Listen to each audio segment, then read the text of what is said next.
এই সূরাটা মোমেনের নাম হওয়ার কারণ হলো এই সূরার মধ্যে আমরা পাব যে ফেরাউন বংশের একটা খুব শক্তিশালী লোক, ফেরাউনের বংশীয় আত্মীয় স্বজনের মধ্যে সেই লোকটা ঈমান এনেছিল এবং সে মুসা আলাইহিস সালামের পক্ষে কিছু কথা বলেছে। তার বিবরণটা এই সূরার মধ্যে আছে।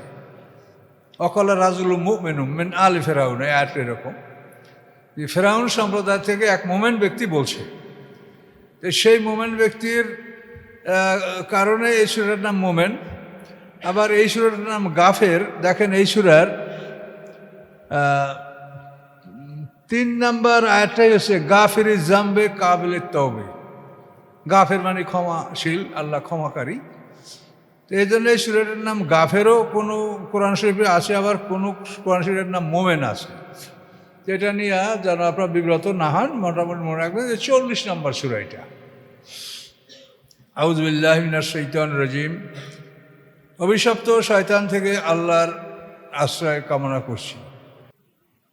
শয়তান শব্দের অর্থ বিতাড়িত, আর রাজিম হলো অভিশপ্ত। তাহলে বিতাড়িত অভিশপ্ত শয়তান হতে আমরা আল্লাহর আশ্রয় কামনা করছি। যদি আমরা বাংলা বলি তো এটা হবে বিতাড়িত। শয়তান মানে সাতানা মানে দূরে রাখা, যাকে আল্লাহ দূরে রেখেছেন তওবা থেকে, হেদায়েত থেকে, ঈমান থেকে। আর রাজিম হলো যাকে আল্লাহ অভিশাপ করেছেন। তো বিতাড়িত অভিশপ্ত শয়তান হতে আমরা আল্লাহর আশ্রয় কামনা করছি। বিসমিল্লাহির রহমানির রহিম। রহমান রহিম আল্লাহর নামে আমরা শুরু করছি, যে আল্লাহ সকলের জন্য দয়ালু এবং যে আল্লাহ মোমেনদের জন্য দয়ালু। রহমান রহিম আল্লাহর নামে আমরা শুরু করছি।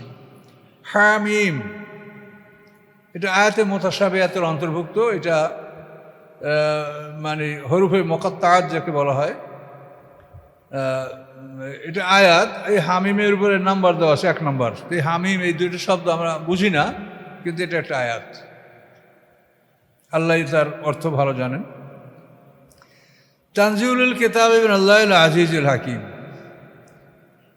অবতীর্ণ কেতাব আল্লাহর পক্ষ থেকে। এই কোরআন যে আমরা আজকে তেলাওয়াত করছি, এটা হচ্ছে আল্লাহর পক্ষ থেকে অবতীর্ণ কেতাব। যে আল্লাহ আজিজুল আলিম, তিনি পরাক্রমশালী, অপ্রতিরোধ্য ক্ষমতার মালিক এবং তিনি জ্ঞানী, মহাজ্ঞানী। এই আল্লাহর পক্ষ থেকে এই কেতাব অবতীর্ণ। তো আল্লাহর এখানে 2টা সিফাত, আজিজ এবং আলিম। তিনি অপ্রতিরোধ্য ক্ষমতার মালিক এবং মহাজ্ঞানী। তারপরে আরও তার গুণাগুণ সিফাত বর্ণনা করা হচ্ছে। গাফিরে জাম্বে, তিনি গুনাহ ক্ষমাকারী, অপরাধ ক্ষমাকারী। তিনি অপরাধ ক্ষমা করেন। আল্লাহ তাআলা কোনো মানুষকে সাথে সাথে শাস্তি দেন না। মানুষেরা অপরাধ করে এবং আল্লাহ তাআলা সময় দেন, অবকাশ দেন, যাকে সে আল্লাহর পথে ফিরে আসতে পারে। মানুষ যখন প্রাথমিক জীবনে উপনীত হয়, তখন কিন্তু মানুষের জ্ঞান বুদ্ধি কম থাকে, সীমিত জ্ঞান থাকে। তখন নিজের বুদ্ধিতে অথবা বন্ধু বান্ধবের বুদ্ধিতে নানা কারণে মানুষ বিভিন্ন ভুল পথে থাকে। কিন্তু আস্তে আস্তে তার একটা সময় আসে যখন সে নিজে বসতে শুরু করে এবং তখন তওবা করে। তো এই জন্যই আল্লাহ তাআলা তওবার জন্য আমাদেরকে সময় দেন, যে তোমরা এই সময়টার সদ্ব্যবহার করো। এবং আল্লাহর কাছে পরকালে যখন মানুষ দোজখে গিয়ে অভিযোগ করবে, তখন তাকে প্রশ্ন করা হবে, আওয়ালাম নুআম্মিরুকুম মা ইয়াতাযাক্কারু ফীহি মান তাযাক্কারা, আমি কি তোমাদেরকে এতটুকু বয়স দান করি নাই, যেই বয়সে একটা মানুষ উপদেশ গ্রহণ করতে চাইলে উপদেশ গ্রহণ করতে পারে? এরকম সময় কি আমি তোমাকে দেই নাই? তো কি বলবে? এই জন্য আমাদের এই সময়টাকে কাজে লাগাতে হবে। তো আল্লাহ তাআলা গাফিরে জাম্বে, তিনি অপরাধ ক্ষমাকারী। কাবিলে তওবে, তিনি তওবা গ্রহণকারী। তওবা শব্দ অর্থ ফিরে আসা।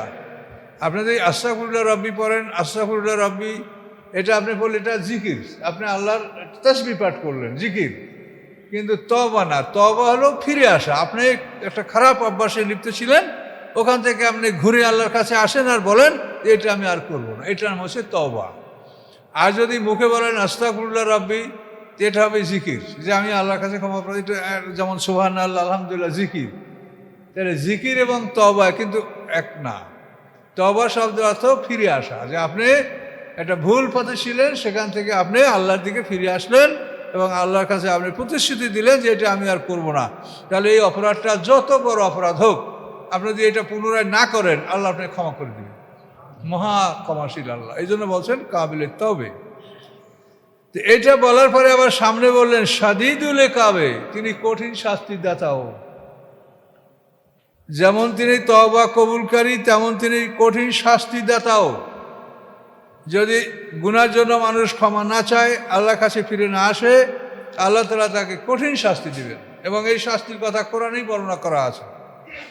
তাকে আলকাতরা জামা পরানো হবে, আগুনের কাপড় কেটে পোশাক করে দেওয়া হবে, আগুনের বেষ্টনীর মধ্যে রাখা হবে, উপরে আগুন নিচে আগুন, বেষ্টনী আগুন, এর মধ্যে তাকে রাখা হবে। তাকে লোহার শিকল পরানো হবে, মুখ থেকে লোহার শিকল ঢুকে মলদ্বার থেকে বের করে আংটায় আটকাইয়ে তাকে তারপরে গরম পানির কুয়ার মধ্যে ফেলে দেওয়া হবে, সেখান থেকে তুলে আবার চামড়া লাগাইয়া আগুনের কুয়ায় ফেলে দেওয়া হবে। তাকে জাক্কুম গাছ পান করানো হবে, তিনাতুল খাবাল পান করানো হবে। এই কঠিন শাস্তির কথা কোরআনে যা বলেছে, পৃথিবীতে এইরকম শাস্তির কোনো ব্যবস্থা নাই। কারণ এই শাস্তি পৃথিবীর মানুষ কোনোভাবেই সহ্য করতে পারবে না। এই শাস্তি দেওয়ার আগেই তার মৃত্যু হয়ে যাবে। আপনি পৃথিবীতে একটা মানুষকে মুখ থেকে লোহার শিকল ঢুকে মলদার থেকে বাইর করতে পারবেন? এর মধ্যে তোর মৃত্যু হয়ে যাবে। কিন্তু ওখানে মরণ হবে না। তার কারণ ওই আল্লাহ বলে তোমার মরণ হলো দুটা। তুমি পিছনে একটা মরণ অতিক্রম করেছো, তারপর একটা জীবন ভোগ করছো, তারপর সামনে তোমার মরণ আছে। এই মরণের পরে আর তোমার মরণ নাই। এটা হলো সবচাইতে মারাত্মক বিষয়, যে প্রত্যেকটা মানুষের দুটা জীবন, দুইটা মরণ, দুটা বরজাক। বরজাক হলো যে আমরা আদমের পিঠ থেকে বের হয়ে আমরা সাক্ষী দিয়েছি যে আলাস্তু বিরব্বিকুম, আল্লাহর প্রশ্নের জবাব দিয়েছি। আল্লাহ বলছেন যে আমি কি তোমাদের রব নই? এই প্রশ্নের আমরা জবাব দিয়েছি কালু বালা। এই সাক্ষী দেওয়ার পরে আমরা আমাদেরকে আল্লাহ মৃত্যু দান করেছেন। সেই মরার পরে যে এখন আমরা পৃথিবীতে আসলাম, এই মাঝখানে যে সময়টা গেল, ওখানে আমরা মরলাম, মরার পরে আমরা যেখান থেকে বের হয়েছিলাম ওখানেই আল্লাহ ঢুকাই রাখলো আদমের পিঠে আবার সব একে একে পর্যায়ক্রমে। তো ওখান থেকে এই দুনিয়ায় আসা, এই যে মাঝখানের সময়, এটা হলো বরজাক। আবার এখন আমরা জীবন ভোগ করার মরবো, মরার পরে হাসের ময়দানে উঠবো, এটা আবার আর একটা বরজাক। তাহলে এই দুইটা বরজাক, দুইটা জীবন তিনটা না। এটা আমি বহুবার, আমার মনে হয় যে 10-20 বার বলা হয়েছে, তারপরও মানুষ বুঝতেই যে পারছে না কেমন। মানুষের জীবন দুইটা, মরণ দুইটা, বরজাক দুইটা, এর মাঝে আর কিছু নাই। এখন মানুষের তো দোষ না, দোষ তো আমাদের। এখন কালকে আমাকে পুরস্কার, হুজুর মৃত ব্যক্তি কবর দিয়ে আসলে মানুষ যে হাইটে আসে পায়ের আওয়াজ শুনতে পায়। আমি ভাই আমি এটা বলতে পারবো না, আমার আলোচনা এটা নাই, আমি এটা বলতে পারবো না। এটা আপনারা অন্যভাবে জানার চেষ্টা করেন যে এটা কী হতে পারে। কারণ একটা মানুষ তার সে একটা মানে যে দেহতে এখন পছন্দ ধরে গেছে, সে শুনতে পায়। এখন এটা এভাবে হাদিসে বলা আছে বলেই তো মানুষ এই ধারণাটা এটা পোষণ করছে। কিন্তু মানুষ এই কথা দেখে না যে ইমাম বুখারী যিনি হাদিস সংগ্রহ করলেন, তিনি 6 লক্ষ হাদিস সংগ্রহ করে 1 লক্ষ হাদিস বিশুদ্ধ বলে ঘোষণা করলেন, আর 5 লক্ষ তো তিনিই বলছেন যে এটা ঠিক না। তাহলে এখন হাদিসের অবস্থাটা দেখেন। তো এগুলি আলেম ওলামারা সতর্ক হয় না। আর আমাদের শত্রুরা তো আমাদের পিছিয়ে লেগেই আছে, তারা এই জিনিসগুলোকে উৎসাহিত করে যাতে আমরা এইটা বিশ্বাস করি, আমরা যাতে ভুলের মধ্যে থাকি, এইটা তো আমাদের শত্রু উৎসাহিত করে। আর আমাদের আলেম সাহেবদের ত্রুটি হলো যে আমরা যা একাডেমিক এডুকেশন প্রতিষ্ঠান থেকে যারা শিক্ষা করে বেরোয়েছি, এরপরে যে আমরা চিন্তা গবেষণা করব বা ব্যক্তিগতভাবে রিসার্চ, এটা নাই। আমরা যা শিখে ওইটাকে চরম শিক্ষা শিখিয়ে এসেছি। এটা কোনো শিক্ষা? 5 বছর একটা ডাক্তারি কোর্স পাশ করার পরে তারপর কত বছর লাগে তার ডাক্তার হইতে দেখেন তো? এমনি তো 5 বছর আপনি MBBS সার্টিফিকেট, এরপরে কত বছর লাগে ডাক্তার হইতে, বিশেষজ্ঞ হইতে, সার্জন হইতে কত বছর লাগে? তাহলে আপনি মাথায় কি পড়লেন? এইটা পড়িয়েই মনে করেন যে আমার সব শেষ, এলামে আমি টাইটেল পাস করছি, কামেল পাস করছি, আমি মুক্তি পাস করছি, একেবারে আমার সব জ্ঞান এসে গেছে। এই ধারণাটাই আমাদেরকে ধ্বংস করছে। প্রত্যেকটা মানুষ যদি বুঝতে পারে এডুকেশন অর্থটা কি, দেখেন এডুকেশন হলো আমরা মাস্টার ডিগ্রি নেই। মাস্টার শব্দের অর্থ কি? মাস্টার শব্দের অর্থ আয়ত্ত করা। এটা শব্দ অর্থ দেখেন, মাস্টার শব্দের অর্থ আয়ত্ত করা। তো মাস্টার ডিগ্রি লাভ করার অর্থ হলো যে আপনি একটা অ্যাক্সেস বা প্রভেদ অধিকার পাইলেন। আপনি যদি বাংলায় মাস্টার ডিগ্রি নেন তো আপনি বাংলার উপরে একটা প্রবেশ অধিকার লাভ করলেন। আপনি যদি ইংলিশে মাস্টার ডিগ্রি নেন তো ইংলিশ সাবজেক্টের একটা প্রবেশ অধিকার লাভ করলেন। এখন আপনি ঢোকার অধিকার লাভ করে যদি ঢুইকা যদি না কাজ না করেন তাহলে আপনি শিখবেনটা কি? এখন ঢোকার অধিকার পেয়েছেন, এইটাই যদি আপনার চূড়ান্ত শিক্ষা হয় তা আপনি কি শিখলেন? তা আমাদের সমস্যা হলো এখানে, এইটা তারা বুঝতে চেষ্টা করে না যে ডিগ্রি নিয়ে বের হওয়া মানে শিক্ষার সূচনা, মানে আপনি এখন এটা শিখতে পারবেন, এই জন্য আপনাকে যোগ্যতা দিয়া যে আপনি এখন এটা শিখলে শিখতে পারবেন, এটুক করে আপনাকে ছেড়ে দেওয়া হলো, এখন আপনি শিখবেন। কিন্তু সেভাবে তো আমরা শিখতেছি না, যার জন্য আমাদের এই ঘাটতি এবং আমাদের জ্ঞানের অভাব, এবং আমরা এলোমেলো কথা বলি, আমরা সব এলোপাথারি কথা বলে সমাজকে এমন একটা অবস্থায় নিয়েছি যে জ্ঞানীরা শুনতেই চায় না, এগুলো কি আজে বাজে কথা বলে। কাজে এজন্য আপনারা ভালো মন্দ যাই বলেন, আমি আবার অনুরোধ করব যে আপনারা স্টাডি করেন, গবেষণা করেন, যেটুকু সময় আছে কাজে লাগান, পড়াশোনা করেন, তখন আপনি দেখতে পাবেন, তখন আপনার ওই ফতুয়া দেওয়ার টেন্ডেন্সিটা কমবে, রাগ হচ্ছেন এই রাগ হওয়াটাও কমবে। কাজে এই জন্য যাতে সবাই আমরা ভালো হতে পারি সেই পরামর্শ দেওয়া আমার কাজ। এখানে আল্লাহ কি বললেন যে আল্লাহ তাআলা যেমন গুনাহ ক্ষমাকারী, তেমন আল্লাহ তাআলা তওবা গ্রহণকারী, তেমনই আল্লাহ শাদীদুল ইকাব, কঠিন শাস্তি দানকারীও। আপনাকে বলা হয়েছে মানবেন না, ছেড়ে দেবে, আপনাকে কঠিন শাস্তি দেয় আল্লাহ তাআলা। জিত তাওল, এবং তিনি প্রশস্ততার মালিক, অর্থাৎ তার কাছে যা কিছু আছে ব্যাপক, তিনি প্রশস্ততার মালিক, কোনো জিনিস এমন না যে এইটা সাপ্লাই বন্ধ হয়ে যাবে। এই জন্য জিত তাওল মানে আল্লাহ তাআলা মহাবিশ্বের সমস্ত কিছুর মালিক, তার কোনো সরবরাহ কোনোদিন বন্ধ হবে না। কিন্তু তিনি যদি কোনো সরবরাহ বন্ধ করেন সেটা মনে করেন শাস্তিমূলক, যে আমাদের উপর অসন্তুষ্ট হয়ে তিনি এই সরবরাহ বন্ধ করছেন। কিন্তু তিনি জিত তাওল, তার কোনো স্টকের কোনো ঘাটতি নেই, তিনি প্রশস্ততার মালিক। প্রত্যেকটা বস্তু এই যা আমরা দেখতে পাচ্ছি, আলো, বায়ু, পানি, যা কিছু, এর সব কিছুর প্রশস্ততার মালিক আল্লাহ, কোনোটার ঘাটতি বা অভাব নাই। এবং তিনি কে? লা ইলাহা ইল্লা হুয়া, তিনি ছাড়া আর কোনো উপাস্য নাই, তিনি ছাড়া আর কাউকে কারো ইবাদত করা হবে এমন কেউ নাই। একমাত্র আল্লাহ ইবাদতের যোগ্য, আমরা তার ইবাদত করব, তার গোলামি আমরা করব, তিনি মালিক, এছাড়া কোনো মালিক নাই। আমরা হাতে বানাই আমরা একটা স্ট্যাচু বা একটা ভাস্কর্য তৈরি করে, আমরা এটা নিজের হাতে করা, যে হাতে করা জিনিস কি আমার মালিক হতে পারে, আমার উপকার করতে পারবে? তাকে তো সুন্দর রাখা না রাখা তো আপনার আমার দায়িত্ব, যে এটা আমি হাতে করছি, আমি ভালো রাখি, কাজে সে কি আমাকে ভালো রাখতে পারবে? এই জন্য আল্লাহ বলেন ইবাদতের একমাত্র মালিক আল্লাহ তাআলা, ইলাইহিল মাসির, এবং সবারই প্রত্যাবর্তন তার কাছে। আপনি জুলুম অত্যাচার করে যা কিছু করে মনে করেন পালাই যাবেন না, এইটা কোনোভাবেই সম্ভব হবে না। আল্লাহ বলেন ইলাইহিল মাসির, একমাত্র ঠিকানা তার কাছে, সবাইকেই ওখানে উপস্থিত হতে হবে, কেউ থাকতে পারবে না। কোথায় আপনি লুকিয়ে আছেন? মাটির মধ্যে, নদীতে, সমুদ্রে, বায়ুমণ্ডলে, কোথায়? সিঙ্গার ফুৎকারে পানি, মাটি, আগুন, বাতাসকে এভাবে ঘুরপাক খাওয়ায়ে সব পদার্থ টেনে টেনে আপনার অংশটা একত্রিত করা হবে, দেহ থেকে ফরেন বডি বের করে ফেলানো হবে। এর দ্বারা অন্যান্য আমরা যে গরুগুলো খেয়েছি, আমাদের দেহ থেকে এটা বের করে ওই গরুগুলো ছোট ছোট আকারে বড়, আর আমাদের ওরকম ছোট, যেরকম আমরা দুনিয়াতে আসি মাতৃগর্ভ, ওরকম। হাসের ময়দানে কোনো প্রাণী বড় উঠবে না, মানুষ নয়, শুধু কোনো প্রাণী হাসের ময়দানে বড় উঠবে না, বড় আকারে উঠবে না। মাতৃগর্ভ থেকে যেভাবে প্রত্যেকটা প্রাণী আসে, ডিম থেকে ফুটে যেভাবে, ওভাবেই হাসের ময়দানে সবাই উঠবে। আল্লাহ বলেন ইলাইহিল মাসির, তোমাদের সকলেরই প্রত্যাবর্তন আল্লাহর কাছে, ওখানে কেউ অনুপস্থিত থাকতে পারবে না, এবং তোমাদের জীবনের হিসাব আমি নেব। তা আল্লাহর হিসাবের যে প্রধান পয়েন্ট যেটা আমরা পাই সেটা হলো তিনি জুলুমের বিচার করবেন।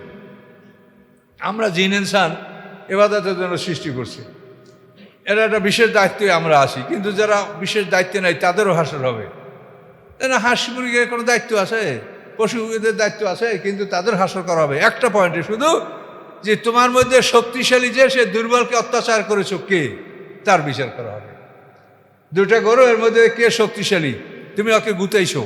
তা হাসরের ময়দানে ওই সিংওয়ালা গরুকে বসা বানাইয়া, মানে যে শিংবিহীন মেড়া না কি বলেন আপনারা, আমাদের বরিশালে বসা বলে, শিংবিহীন গরু, ওকে ও শিংওয়ালা গুতাইছে। এখন হাসরের ময়দানে ওই মেড়া গরুকে শিং দিয়া দিবে, আর ও গুতাইছে, ওকে আল্লাহ শিংবিহীন করবে। আর কয়টা গুতাম আছে ওটা আল্লাহর ফেরেশতার হিসেবে আল্লাহর খাতায় লেখা আছে। বল এই তুই এটা প্রতিশোধ গ্রহণ কর। এই প্রতিশোধ গ্রহণ করার পরে ওদেরকে বলে কুনি তুরাবা, মাটি হয়ে যাও। এভাবে সকল প্রাণী, এই যে রাস্তাঘাটে দেখেন এই কাকেরা মারামারি করছে, এই শালিকে মারামারি করছে, এই হরিণে মারামারি করছে, কুকুরে মারামারি করছে। তো আল্লাহ বলেন শক্তি আমার শক্তি তোমাকে দিয়েছি, এই শক্তির অপব্যবহার কে করেছো তার বিচার আমি করব। এই জন্য অন্যান্য প্রাণীদেরও বিচার হবে। তো বিচারের পয়েন্ট হলো জুলুম। যেহেতু আল্লাহ সৃষ্টিকর্তা, শক্তিদাতা তিনি, তার এই শক্তি, তার এই ক্ষমতা পেয়ে তোমরা কে এই ক্ষমতার অপব্যবহার করেছো, কে শক্তি দ্বারা জুলুম করেছো, এইটার বিচার আল্লাহ করবেন। এখন আমরা যদি জুলুম না করি, এই আমাদের যে এই যে প্রিপারেশন, এই জন্য লোক আমাদের ইবাদত, আমাদের ইবাদতে আল্লাহর কিচ্ছু হয় না, বিশ্বাস করেন এই ইবাদতে কোনো কিছু হয় না আল্লাহর। আল্লাহ বলে তোমাকে আমি যে অনুসন্ধান করতে দিছি, এইটা যদি করো তাহলে তুমি নিজেকে জুলুম থেকে রক্ষা করতে পারবে। কি বুঝেছেন বিষয়টা? যে ইবাদত অনুসরণ যদি করো তাই তুমি নিজেকে জুলুম করা থেকে রক্ষা করতে পারবা, তুমি শাস্তির সম্মুখীন হবে না। আর আমার এই সিস্টেমটা যদি ফলো না করো তাই তুমি হবে জালেম, তোমার কথা কাজ কর্ম সব জায়গায় তুমি অত্যাচারী হবে এবং আমি তোমাকে কঠিনভাবে কষাবো। এই জন্য এটা বুঝতে হবে যে ইবাদত কিন্তু আমরা আল্লাহর জন্য করি না। বলি আমরা আল্লাহর ইবাদত, এটা বলা ঠিকই আছে, আমরা যেহেতু আর গোলাম, আল্লাহ মালিক, এই হিসেবে আমরা বলি এটা ইবাদত, গোলামি। কিন্তু আসলে এটার ফলাফল কিন্তু আমাদের নিজেদের উপর, এটা ফলাফলটা আল্লাহ নেন না, এটা আমাদের উপর। এবং আল্লাহর হুকুম মানলে আমরা যেহেতু আর গোলাম, তার কেউ নাই, ছেলে নাই, মেয়ে নাই, বংশ নেই, আত্মীয় স্বজন নাই, তার সব সম্পদ আমাদেরকে দান করবেন আল্লাহ, আমরা তার গোলাম। সামনে আল্লাহ বলছেন মায়ু জাদিলু ফি আয়াতিল্লাহ ইল্লাল্লাযিনা কাফারু ফালা ইয়াগরুরকা তাকাল্লুবুম ফিল বিলাদ। খুব কঠিন কথা আল্লাহ বলেছেন। আল্লাহর আয়াত নিয়ে তর্কে লিপ্ত হয় না ওরা ছাড়া, যারা কাফের ছাড়া কেউ আল্লাহর আয়াত নিয়ে আর তর্কে লিপ্ত হয় না। খুব কঠিন কথা। আমরা কিন্তু আল্লাহর আয়াত নিয়ে অনেক সময় তর্কে লিপ্ত হই, এই আট এরকম তো হাদিসের সাথে মিলছে না, তো এটা কীভাবে অ্যাডজাস্ট করা যায়, এভাবে আমরা বিভিন্ন রকমের তর্কে লিপ্ত হয়ে থাকি। কিন্তু আল্লাহ বলছেন যে আমার আয়াত নিয়ে তর্কে লিপ্ত হয় না কাফের ছাড়া অন্য কেউ। আল্লাহর আয়াত নিয়ে তর্কে লিপ্ত হলেই সে কাফের। কাজে আল্লাহর আয়াতে যা আছে এটা শোনা মাত্র আপনি সারেন্ডার করবেন। আপনি যা বোঝেন তা বলেন, যা বোঝেন না তা বলেন যে আমি জানি না, আল্লাহ ভালো জানেন, যে জানে তার কাছে যান। হাদিস যদি কোরআনের সপক্ষে হয় আপনি গ্রহণ করেন, না হলে ছেড়ে দেন। আপনার তর্কে দরকার নেই, এটা সহি না গায়ে সেটা বলারও আপনার দরকার নেই। আমি বলি না, তার কারণে আমি কি করে বলবো, আমি তো জানি না যে এটা সহি না গায়ে সহি, এটা বলাও বিপদ। আমরা কথা যে কোরআনের সাথে মিলছে না, আমি ছেড়ে দিলাম, ও ওর জায়গায় থাকুক, আমরা আমাদের জায়গায় থাকি। তাহলে এই বিষয়টা বুঝলেন কি না? মায়ু জাদিলু ফি আয়াতিল্লাযিনা কাফারু, কাফের ছাড়া কেউ আল্লাহর আয়াত নিয়ে তর্কে লিপ্ত হয় না। আল্লাহর আয়াত নিয়ে তর্কে লিপ্ত হওয়া যাবে না। এই যেমন হামিম, আমরা জানি না অর্থবাজ, ওখানে আমি সারেন্ডার, তাতে আপনারা আমাকে বোকা বলেন, কোনো আপত্তি নেই, আমি তো পারি না। এভাবে কোরআনের অনেকগুলি কথা আমরা বুঝি না, যে কথাগুলি আমাদের কাছে অস্পষ্ট। আল্লাহ নূরুস সামাওয়াতি ওয়াল আরদ, আল্লাহ আকাশের আলো, আকাশ পৃথিবীর আলো আল্লাহ, এর কিন্তু আমরা ব্যাখ্যা দিতে পারছি না এটা কিভাবে আল্লাহ আকাশ পৃথিবীর আলো। আর রহমান আল আরশ ইস্তাওয়া, আল্লাহ তাআলা তার আরশে তার সিংহাসনে সমাসীন হলেন, এই কেমন করে হলেন এইটা জিজ্ঞাসা করার মানেই কুফরি পর্যায়ের গুনাহ। কেমন করে হলেন এটা তুমি কি জানবা? আল্লাহ বলছে যে তিনি সিংহাসনে সমাসীন হয়েছেন, এটা তো বিশ্বাস করো। এই ধরনের কথা সাহাবায়ে কেরামদেরকে তাফসিরে আছে যে একজন সাহাবীর কাছে অন্য একজন সে আসিয়া বলছিল যে আর রহমান আল আরশ ইস্তাওয়া, আল্লাহ তাআলা তার সিংহাসনে আরোহণ করলেন, আসন গ্রহণ করে কেমন করে করলেন? তখন ওই সাহাবী ঘেমে গেছে আর বলে তুমি বাইরে হও, তুমি আহলে বেদাত, তুমি বেদাতের বেদাত দলভুক্ত, তুমি বের হও আমার রুম থেকে। কাজে এই জন্য এই আল্লাহর কালাম সম্পর্কে আমরা সব বুঝবো না, না বোঝার কারণ তিনি হলেন অসীম আর আমরা হলাম সসীম। তো অসীমের কথা কি সসীমে সব বুঝতে পারবে? কিন্তু আমাদের চলার জন্য যেটা দরকার এটা কিন্তু আমরা সবই সহজে বুঝতে পারবো। এই জন্য আল্লাহ ভাগ করে দিয়েছেন যে মহকাম আয়াতগুলি হুন্না উমুল কেতাব, এগুলো কেতাবের মূল, এবার এগুলোই তোমরা অনুসরণ করো। ও উখারও মোতাশাবিহাত, এবং যেটা আছে এলিগরিক্যাল অস্পষ্ট সেটা তোমরা ওটার পিছিয়ে পড়ো না, ওটাকে ছেড়ে দাও। জ্ঞানীরা বলবে যে ওটা আল্লাহর পক্ষ থেকে আমরা মেনে নিয়েছি। কুল্লু মিন ইনদি রাব্বিনা ওয়া মা ইয়াযাক্কারু ইল্লা উলুল আলবাব, সূরা আলে ইমরান এখানে বলা আছে, ভাগ করেই দিয়েছে যে মুহকাম আয়াতগুলি স্পষ্ট, যেগুলি এক্সপ্লিসিট ইমপ্লিসিট না, সেগুলি তোমাদের জন্য হেদায়েতের জন্য সব কিছু তোমরা সেখানে পাবে, তোমাদের এটা বুঝতে কোনো কষ্ট হবে না। কিন্তু তুমি যদি ওগুলি বুঝতে চাও তাই তোমার মানে বুঝতেও পারবে না এবং তোমার ঈমান নষ্ট হবে, এটাই আল্লাহ তাআলা সতর্ক করেছে। তো আল্লাহ সতর্ক করলেন, আমরা সতর্ক হব, আল্লাহ যেন তৌফিক দেন আমরা যেন কোরআন নিয়ে তর্কে লিপ্ত না হই। মায়ু জাদিলু ফি আয়াতিল্লাহি ইল্লাল্লাযিনা কাফারু, আল্লাহর আয়াত নিয়ে কেউই তর্ক লিপ্ত হয় না কাফের ছাড়া। ফালা ইয়াগরুরকা তাকাল্লুমুম ফিল বিলাদ, হে রাসূল তাদের শহরে ঘোরাফেরা এটা দেখে যেন আপনি মানে প্রবঞ্চনায় না পড়েন, আপনার ধোকা না খান যে এরা কত সুন্দর কত ভালো, এরা এই বিশাল ব্যবসা বাণিজ্য করছে, তাদের অনেক সম্পদ আছে, অনেক প্রতিষ্ঠা আছে, হ্যাঁ, এগুলি দেখে আপনি যেন মানে এটা ধোকায় পতিত না হয়। এগুলো ফাঁকি বেঁধে খেলা ঘর খেলনা, এই দুনিয়ার এই সময় এর কিছুই মূল্য নাই। এই জন্য আল্লাহ বলছেন, হে রাসূল এই কোরআন নিয়ে তর্ককারীরা শহরে তারা তাদের ব্যবসা বাণিজ্য চলাফেরা ওঠা বসা, তাদের দালান কোঠা খানা দানা, এটা দেখে আপনি যেন মনের মধ্যে কোনো কষ্ট না পান, আপনি যেন এর কষ্টটা গেলে ধোকা বলে ধোকায় যেন আপনি না পারেন যে হারে ওরকম হইলাম না কেন, নাউজুবিল্লাহ, এটা ঠিক না। এটা তার কারণ এই পৃথিবীটা কতটুকু সময়, এটা তো চিন্তা করেই আমরা আসলে পারি না। পরকালের একটা দিন 1000 বছরের সমান। এখন পরকালে আল্লাহ বিচারের ঘোষণা করছেন 50,000 বছরের সমান একটা দিনে। তা আমরা এখন সেটা হিসাব করে দেখি, সেটা তো ওই জগতে 50 দিন। ওই জগতে কি এই 24 ঘন্টার দিন কেউ গুনতে পারবেন? এই দিনকে খুঁজে পাওয়া যাবে ওই জগতে? মরার পরে যখন উঠবো তখন 24 ঘন্টার দিবারাত্রি খুঁজে পাবে কেউ? তাহলে ওখানে দিন হলো 1000 বছরের সমান, তাহলে 50,000 মানে 50 দিন। তাহলে আল্লাহ বলছেন আমি দ্রুত হিসাব নেই, তো আসলে তো দ্রুত হিসাবই 50 দিন। আপনি দেখেন মামলা মকদ্দমা আমাদের এই ছোট্ট জীবনে, তাতে দেখেন 25-30 বছর পর্যন্ত একটা মামলা ফয়সালা হয় না। তা আল্লাহ 50 দিনে সারা পৃথিবীর মানুষই বিচার করবেন, এটা কি বেশি কিছু হলো? কাজে আমরা যদি বসতে পারি তাহলে জিনিসটা সহজ, আর না বসতে পারলে মাথা গরম। 50,000 বছর এটাকে মাথায় ধরে, হ্যাঁ, এটা কেমন করে হবে? কিন্তু 50 দিন বেশি না, সেটাও 50 দিন মোমেনদের জন্য হবে না। তাদেরকে স্পেশালভাবে আল্লাহ সংরক্ষণ করবেন, সময় তো তারই নিয়ন্ত্রণে।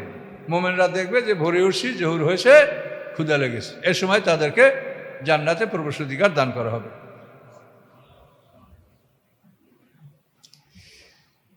আল্লাহ বলেন, কাযযাবাত ক্বাবলাহুম কওম নূহ, ইতিপূর্বে নূহের সম্প্রদায় নূহ আলাইহিস সালামকে অস্বীকার করেছে। ওয়াল আহজাবু মিন বাদিহিম, এবং তারপরে বহু দল, তারপরে নূহ আলাইহিস সালামের পরে বহু দল, যেমন আদ, সামুদ, জাদিস, তাসাম, তারপরে নমরুদ, ফেরাউন, এভাবে বহু দল ইতিহাস আমরা যেটা জানি, আমাদের কোরআনে যা আছে। তো নূহ আলাইহিস সালামের সম্প্রদায় নূহ আলাইহিস সালামকে অস্বীকার করেছে। ওয়াল আহজাবু মিন বাদিহিম, এবং তারপরে বহু সম্প্রদায় বহু দল নূহ আলাইহিস সালামের পরে তারা পয়গম্বরকে অস্বীকৃতি জানিয়েছে। ওয়া হাম্মাত কুল্লু উম্মাতিন বিরাসূলিহিম, এবং প্রত্যেক উম্মত প্রত্যেকটি দল তারা সাহস করেছে তাদের রসুলের সাথে তর্ক করতে।